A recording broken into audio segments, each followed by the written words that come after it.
Good evening. This meeting has been called to order. Please rise for the Pledge of Allegiance. I pledge allegiance to the flag of the United States of America and to the republic for which it stands, one nation, under God, indivisible, with liberty and justice for all.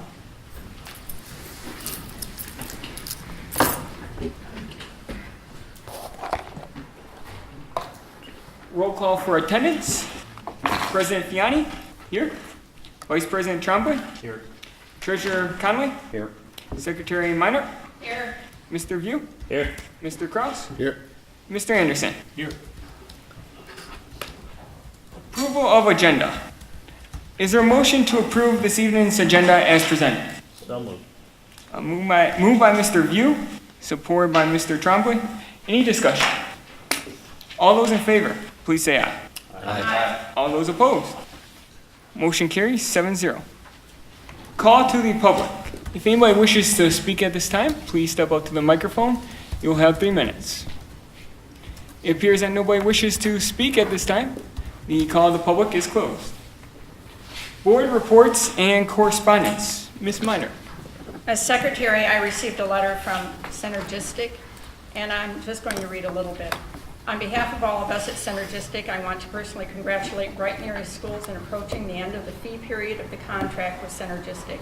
As a result of your leadership and commitment, the Energy Conservation Program has made a substantial impact. To date, you have reduced energy consumption by 21%, resulting in the savings of $1,019,877. While the end of your contract on August 1st, 2014 means you now retain all savings, it does not mean the end of our relationship with Synergistic. We provide ongoing support for your energy conservation program at no further cost as long as you maintain the program as designed by Synergistic. Thank you, Ms. Minor. Are there any other questions or follow-up to that? Any other board reports at this time? Okay, I'm sorry, Dr. Gray. Just real quick, big kudos to the full staff and Matt. He's our energy education, used to be energy education before it became Synergistic consultant. He's the one that goes around and makes sure that's happening. So that's a real positive, the over $1 million savings. He has a short, you have the thing on ground as well tonight? Okay, but he'll get you here shortly, a report on the new tracking for the grounds. We've talked about that a great deal in relation to how we're going to cut from here on out. And I'm sure several board members would like to see that. I've been impressed so far with the quality since we've turned over and the different companies doing the different things. I think it's working out very well. And here in the near future, I'll have him send that along to you in relation to whose responsibility is what, so you know down the road. Thank you, Dr. Gray. For action, is there a motion to approve the minutes of June 23rd, 2014 as presented? Moved by Mr. Trombley. Support. Supported by Mr. View. Any discussion? All those in favor, please say aye. Aye. All those opposed? Motion carries. One abstain? Abstention? Yes. Ms. Minor abstains. Motion carries 6-0, 1 abstention. Is there a motion to approve policies 0130, 1422, 1623, 2260, and 2260.01 as presented? Motion to approve. Moved by Mr. Conway. Supported by Mr. Trombley. Ms. Minor, did you have some inquiries? I just have a couple of inquiries of Dr. Gray. Several places on page 31, 37, later on 51, it talks about staff training. Develop an ongoing program of in-service training for all school personnel designed to identify and solve problems.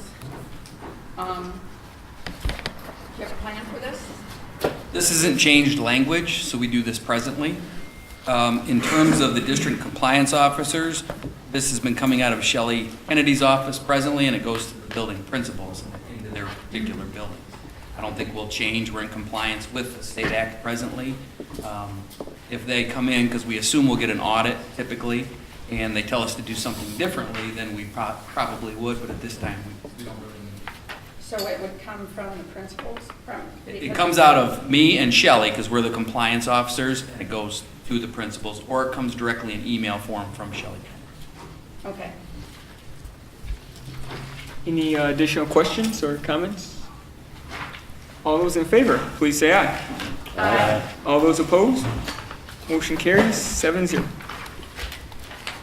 Is there a motion to approve the unpaid leave of absence request of Kelly Kirby as presented? Moved by Mr. Trombley, Support. supported by Ms. Minor. Any discussion? All those in favor, please say aye. Aye. All those opposed? Motion carries 7-0. Is there a motion to approve the purchase of technology and instruction stations as presented? Moved by Mr. Trombley. Support. Supported by Mr. Conley. Any discussion?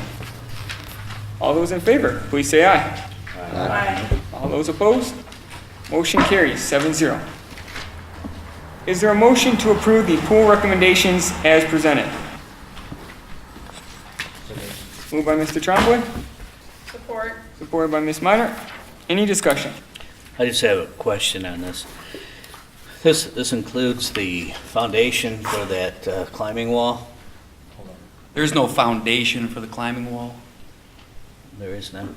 The actual, A prep. so the actual climbing wall attaches to the side of the pool. Okay, and is there a school that has this that you could possibly go look at and talk to them about it? Yeah, there are. I've heard some negative things, and I just want to see for myself. You're not approving the climbing walls. Okay.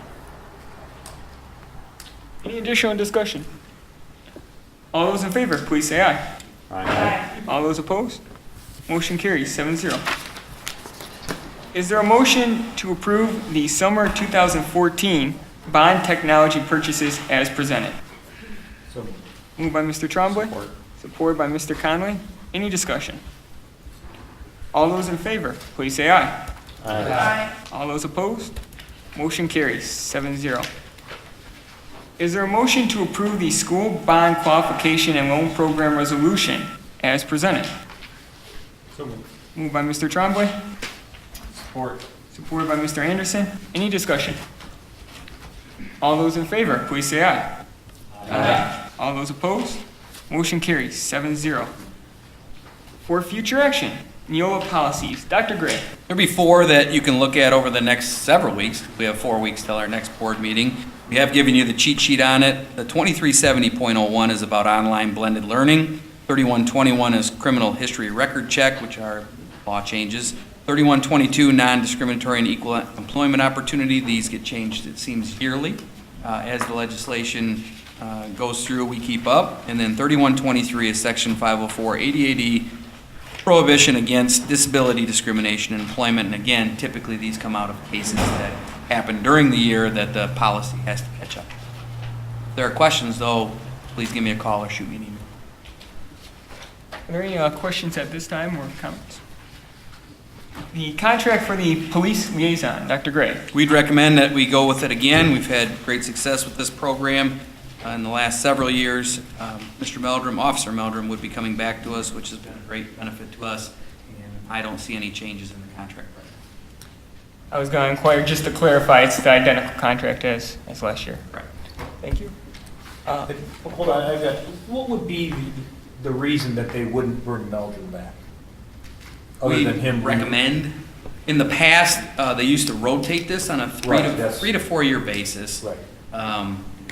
But we've had great success with this particular one, so we've continually asked to have him back. Okay, so they wouldn't say, well, you can't have him this year unless he obviously left or something. Or, obviously, since he doesn't directly work for us, he could always put in to work a different shift. If he went. But he enjoys it, he coaches sports for us, and like I said, it's been a positive relationship, so we continue to, we recommend to continue. Lastly, I'm sorry, are there any other questions or comments regarding the contract? Lastly, we have for future action, the resolution to recognize Patriot Week. This is actually something I came across and learned about. It was started by a gentleman named Judge Michael Warren. And basically, Patriot Week is a set of days in which certain more important monumental aspects within history are recognized and focused upon. The topics include the founding fathers, the nation's first principles, significant historical speeches, and important historical documents, such as the Constitution. I presented this to Dr. Gray and Dr. Suri, and we've had some extensive conversations about it, in addition with the founder, Judge Michael Warren. Basically, what we're proposing is to simply approve that we'll recognize it as a district. And then Dr. Suri will be able to take the lead with the curriculum department. And all that we're really asking in this approval is just to simply recognize it. The teachers, administration, staff will have significant freedom in how it's implemented throughout the district. So we are, a resolution has been passed in both the Senate and the House of Representatives to just simply recognize Patriot Week. We are the first Livingston County school to look at this, but several schools within Oakland County have already taken this up. So, of course, if you have any questions between now and the next board meeting. I got a question. Yes. Is it a predetermined week? Traditionally, it's held September 11th to September 17th.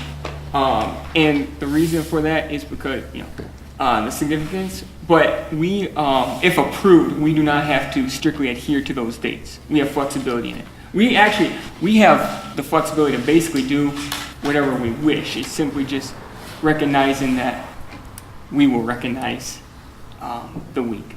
And again, there's going to be significant freedom among the staff and administration to do as they please in terms of recognizing it.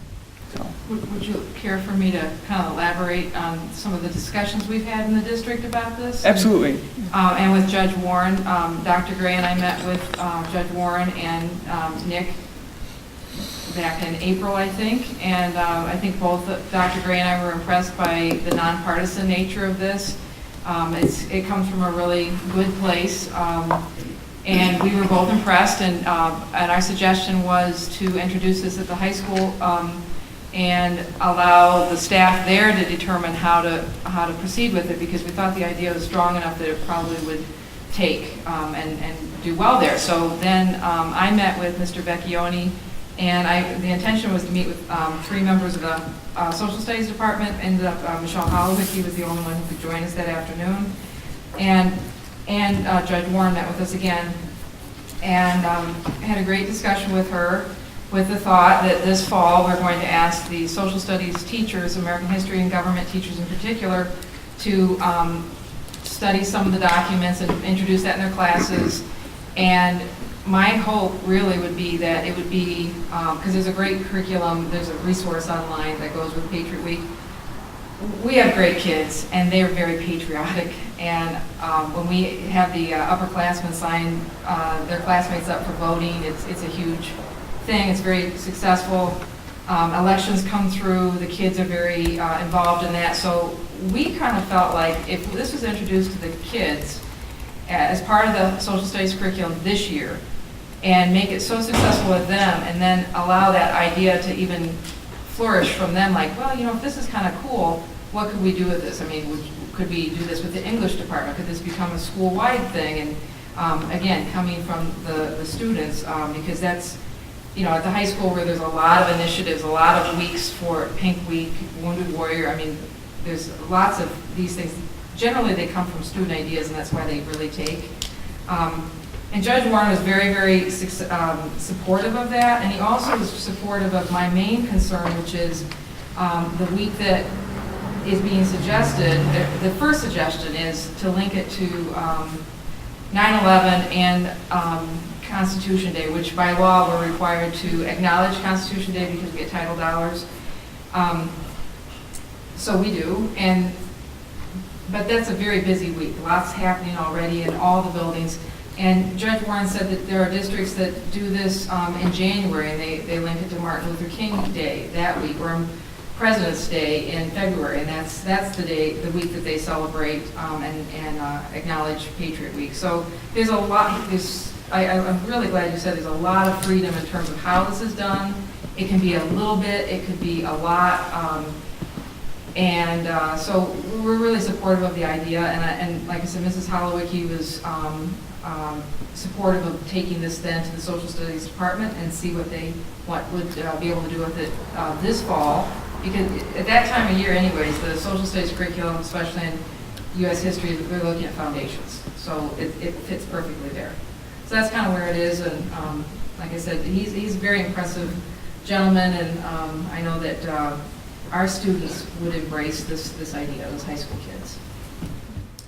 Thank you, Dr. Sir. And, initially, when I had come across this program, I consulted with Ms. Miner, given her background as a teacher, and when you showed enthusiasm, I thought we were on the right track. So, And I like that you have said that it can be flexible, because as I told you, the first couple of weeks of school are very hectic. You're trying to get your class together, things going in your classroom to bring about a sense of community in the classroom, which is part of Patriot Week too.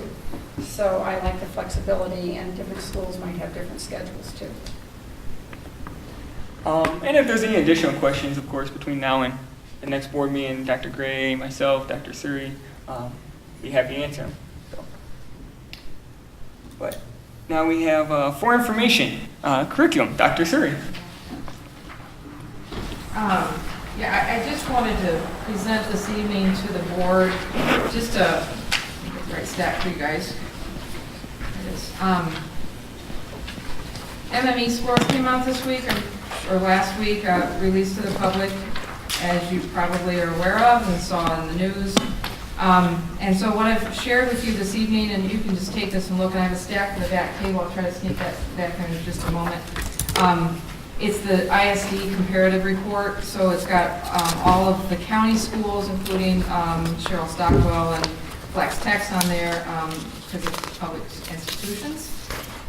So it has, just this year, our MME scores, reading, writing, math, science, and social studies scores improved this year over last year.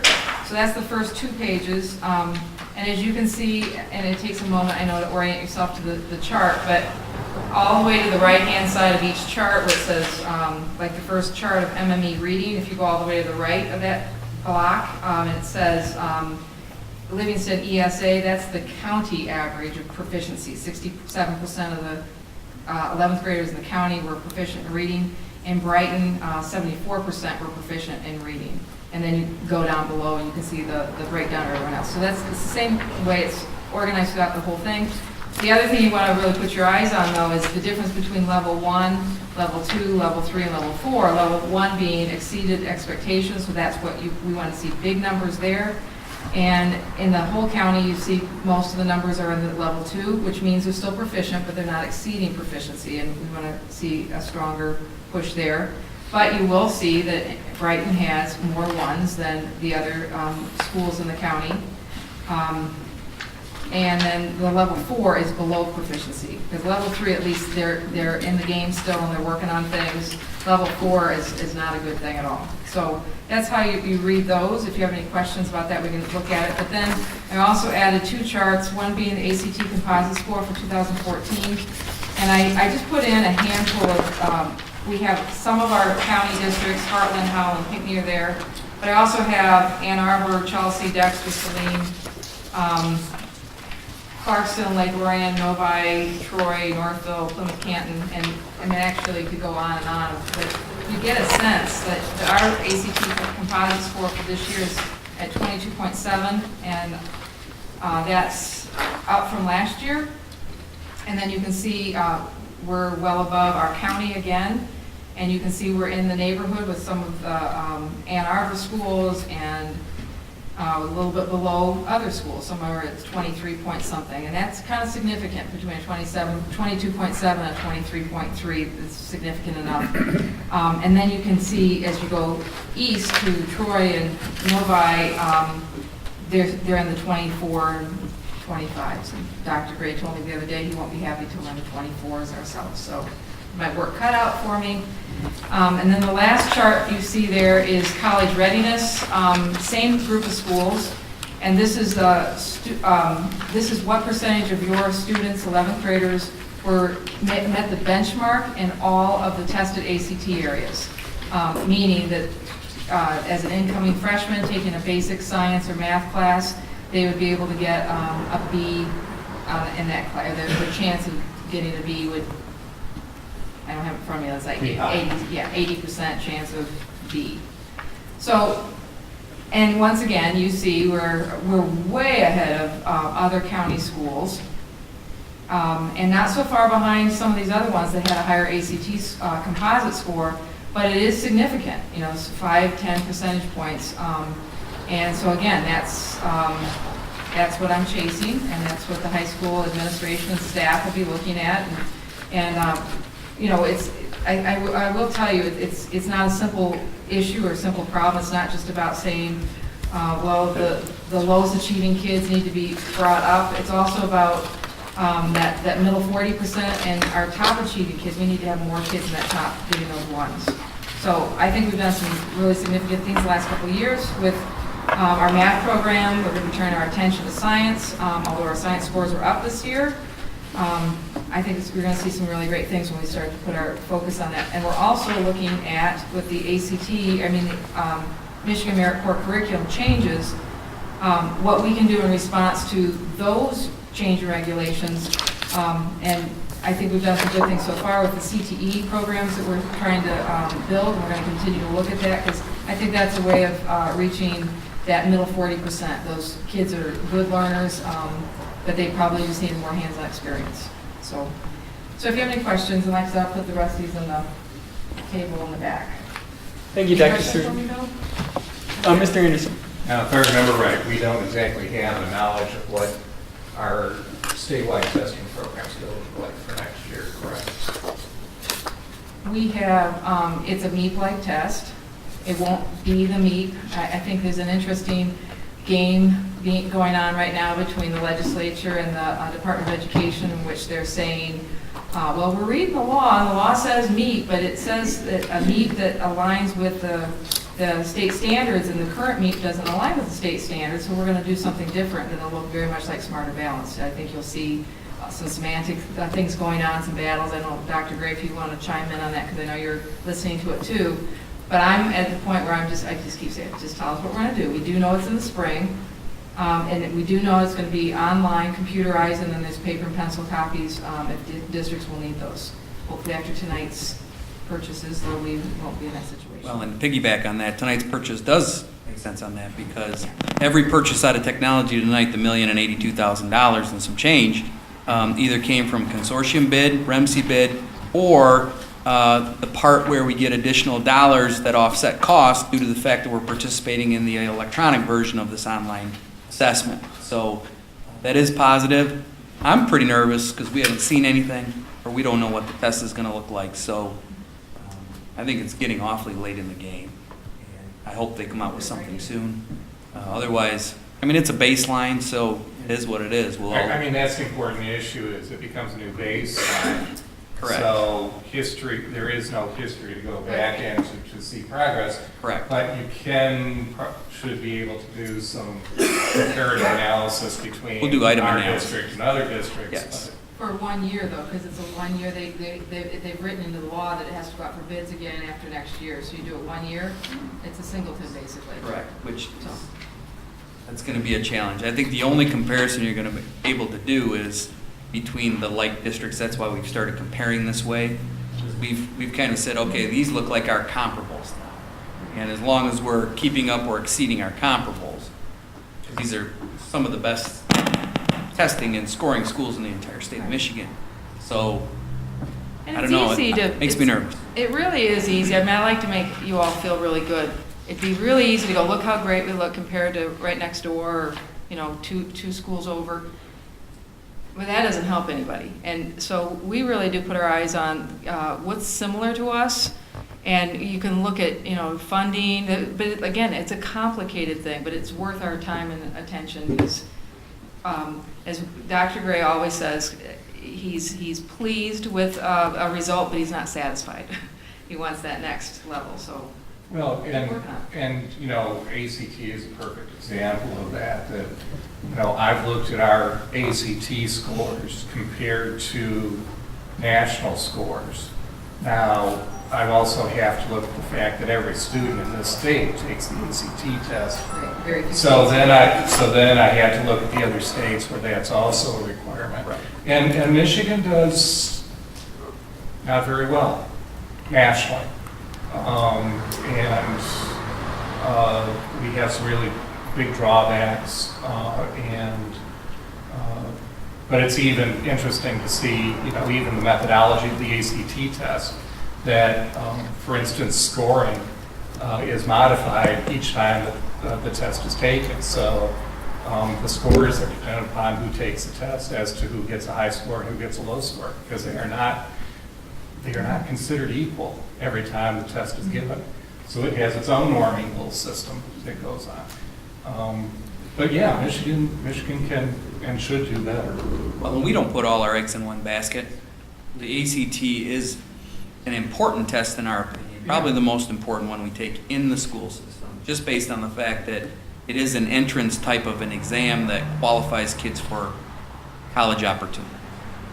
But if we write our common assessments well enough and align it to the ACT, I don't see why those can't be just as dramatic or useful as we craft what we're teaching in the classroom as the ACT. Yeah. Okay. Mr. Conley? On the 3x5 cards that we are working on, coming up with ideas as board members, I'd like them to think about this. This number reflects, like you look at Brighton and College Ready at 35.6. Laura gave us numbers, and actually I got the numbers from LASA back in 6 months ago, where our graduation rate after 5 years is 50% or so, including 2-year degrees. So if you look at this College Ready versus what really happens, Is it county? Is that what you no, said? that was as That Brighton. part was That was as Brighton. Brighton only. The county was 30%. But if you look at these numbers, the actual college readiness is there. This percentage is making it. But the problem is really back to this alignment of curriculum and what we need to do to boost this number. These numbers tell us really the truth. That's how many are ready. And really, that's how many are graduating. So what about the other 70% at Brighton?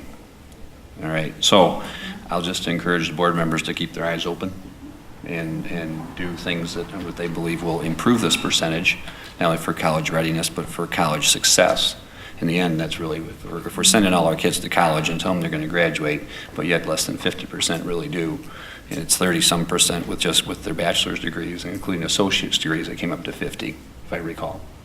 So that's after 5 years. So we have some actual hard data here, which is important to use. It's just not just a bar graph. It's something we can actually use to guide ourselves. I'm glad you mentioned the data, because that's what we do want to go after, because I think everybody wants the same thing. There are different ideas about how to get there, what population needs the most attention, the most resources, and we really want to make sure that that's based on, sound analysis of what the data is saying. But this is good data. I mean, it compels you to go, what's going on? If Chelsea and Dexter can get 10% more, or Chelsea, 6% more ready for college according to this, and it's just one number, I don't want to know what they're doing in Chelsea. I want to know what I'm not doing here. Right, and I'll bet those relate to 5-year graduation numbers as well.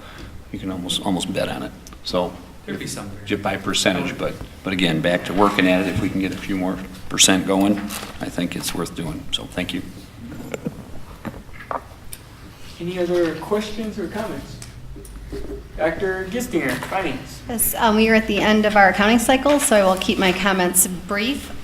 In your board packet, we have the bills for June 19th through July 3rd, and then also in our department, we are just preparing for the end of our year-end fiscal audit, so that's what we've been doing. Thank you, Dr. Gistinger. Human Resources, Dr. Gray. Human Resources, you think you have all the teaching positions ready, and then somebody puts in for a leave, and then it remixes it. So we've been busy with that this week, and it might be somebody internally, and that'll remix it. So just constantly is going on over the summer. You think what could be happening staffing-wise in the summer, but boy, it is really busy.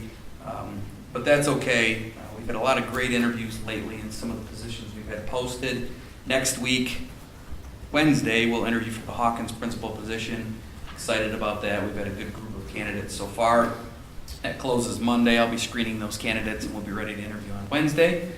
We hopefully have a recommendation at that first board meeting in August. And then under superintendent, just to talk about construction. Construction seems to be going pretty well. Bill and I talk several times a day in relation to it. Appreciate his support on that.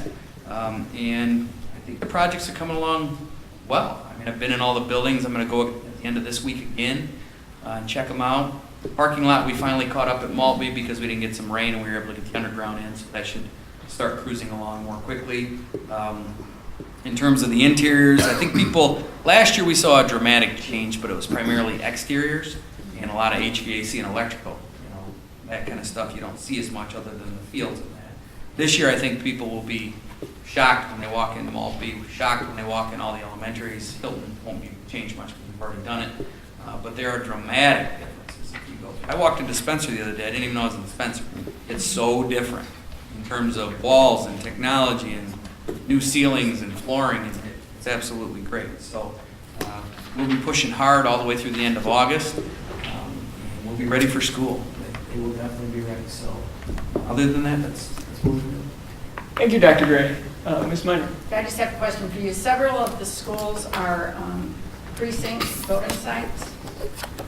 Are those ready to go? Hawkins Cafeteria is a precinct voting site. Hilton. Yeah, Hawkins Cafeteria is done. Hilton. So the flooring's in there. Hilton's done.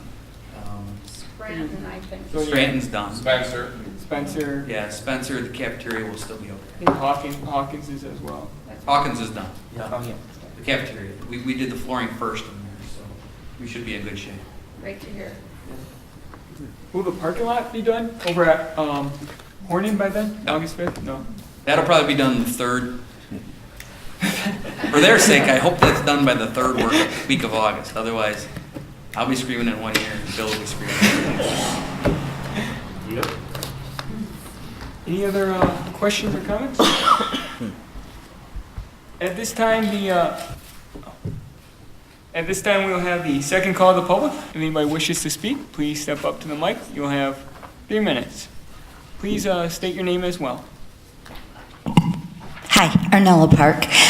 Before your next board meeting, I encourage you to go online and check the website of Patriot Week and Judge Warren. And also ask yourself, why do we need a resolution for this week when we don't have a resolution for things like Wounded Warrior Week or Pink Week? So I ask you to do your homework. Thank you. Thank you. Would anybody else like to speak at this time? The second call of the public is closed, and the meeting is adjourned.